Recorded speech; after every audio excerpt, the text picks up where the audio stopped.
राज्यपाल महोदय के अभिभाषण के संशोधन प्रस्ताव पर माननीय शिवपाल सिंह यादव जी के हमारे नेता हैं, उनके संशोधन प्रस्ताव पर बोलने का हमें मौका दिया। मैं उस पर बल देता हूं।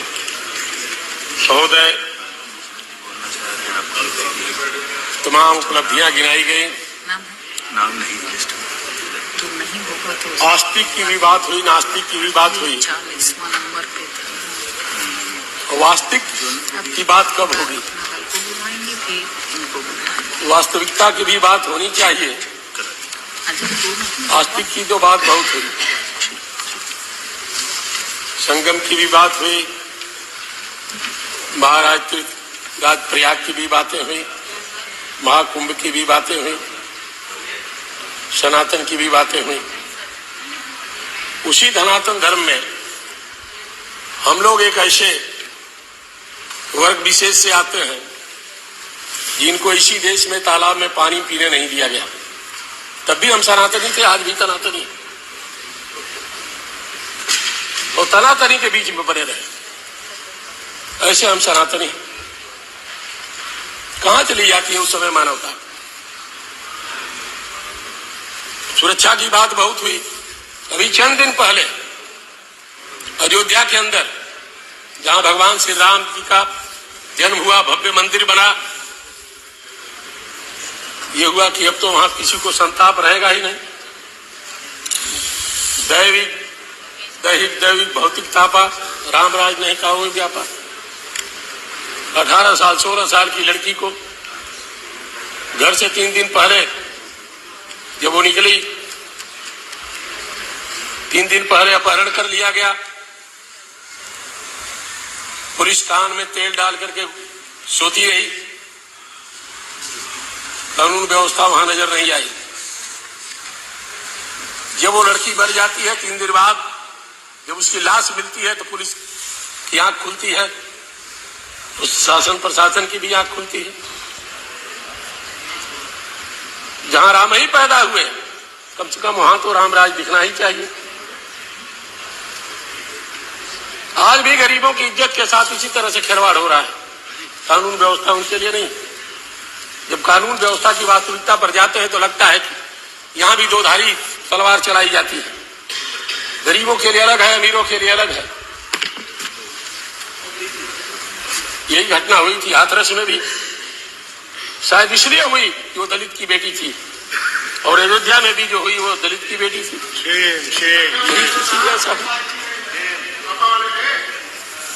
जो भी रहे, अपराधी अपराधी है, उसकी कोई जात नहीं होती। वो दलित भी हो सकता है, बैकवर्ड भी हो सकता है, फॉरवर्ड भी हो, उसकी कोई जात नहीं होती। अपराधी अपराधी है, अपराधी के ऊपर को कड़ी सजा मिलनी चाहिए।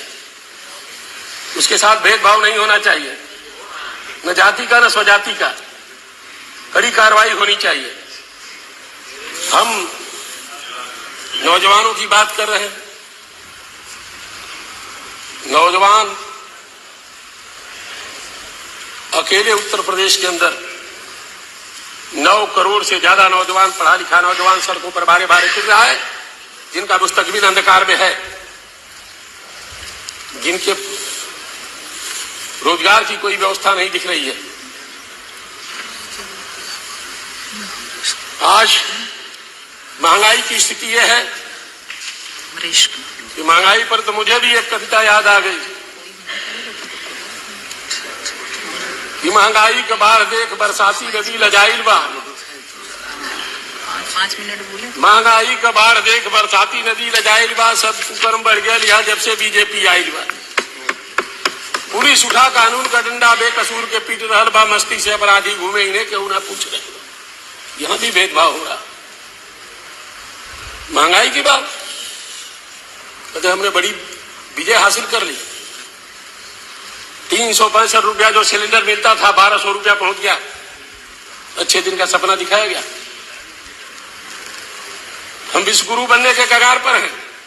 64 रुपया जो 62 रुपया 64 रुपया जो कड़वा तेल मिलता था 250 तक पहुंच गया था।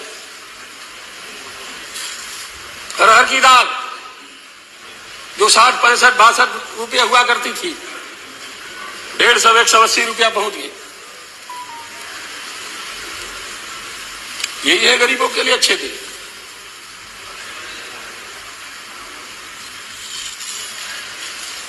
पांच किलो गेहूं या राशन पर हमको अच्छे दिन का सपना दिखाया जा रहा है।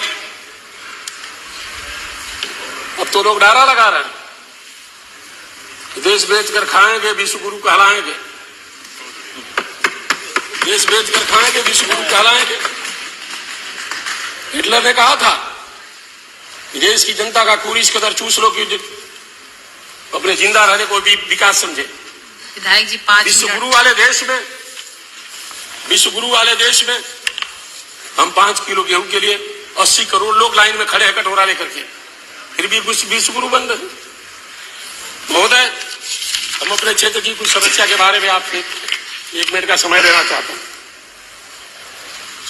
कि मैं जनपद मऊ के मोहम्मदाबाद गोहना विधानसभा क्षेत्र से आता हूं। मेरे विधानसभा क्षेत्र के बंदी घाट के ऊपर बहुत दिनों से पुल की मांग हो रही है, टॉस नदी के ऊपर। मेरा निवेदन है आपके माध्यम से सरकार से कि उसको जनहित में उस पुल को निर्माण कराने का काम करें, क्योंकि लगभग 60 से 70 गांव उससे प्रभावित होते हैं और नाव द्वारा आज भी चलन होता है। 1.5 साल पहले वहां 16 बच्चों से नदी राज बच्चे पार कर रहे थे, स्कूल से वापस जा रहे थे। थोड़ा बाढ़ का असर था, नदी भरी हुई थी और पलट गई नाव। बाकी बच्चों को तो किसी तरह निकाल लिया गया, लेकिन एक नौजवान बच्चा 12वीं का छात्र डूब करके मर गया। इसलिए मेरा सरकार से है कि ऐसे संवेदनशील मसले और स्थान को चिन्हित करके वहां पुल का निर्माण कराया जाए। धन्यवाद। आ गई बात। एक मिनट महोदय, बस 1 मिनट।